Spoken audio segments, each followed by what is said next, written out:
ఇది చూడండి, యుద్ధానికి వెళ్ళట్లే, వెస్ట్ బెంగాల్కి వెళ్తున్నారు. వెళ్లే ముందు అయోధ్యలో రాముని దర్శించుకుని వెళ్తున్నారు. పశ్చిమ బెంగాల్ ఎన్నికల్లో బిగ్ ట్విస్ట్. ఎన్నికల కమిషన్ తీసుకున్న major decision.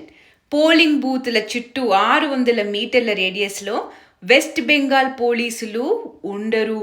Central forces, CRPF, army స్టైల్లో ఫుల్ ఛార్జ్ తీసుకున్నారు. ఒక్క రాయి కూడా ఈ వైపు విసిరారా పాయింట్ బ్లాంక్లో బుల్లెట్స్ వదులుతాం అన్నారు.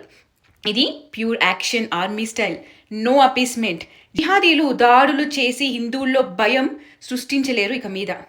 సిక్యులరు, లెఫ్టిస్టు జిహాదీలు, లెఫ్ట్ పార్టీలకి ఫ్రీ పాస్ లేదు ఈసారి. బుర్కా వేసుకొచ్చి దొంగ ఓట్లు వేయలేరు. ఇండియన్ ఆర్మ్డ్ ఫోర్సెస్కు ఫుల్ ఫ్రీడమ్ ఇచ్చేశారు. జిహాదీలతో డీల్ చేయడం వాళ్ళకి బాగా తెలుసు. సో ముందుంది ముసళ్ళ పండగ.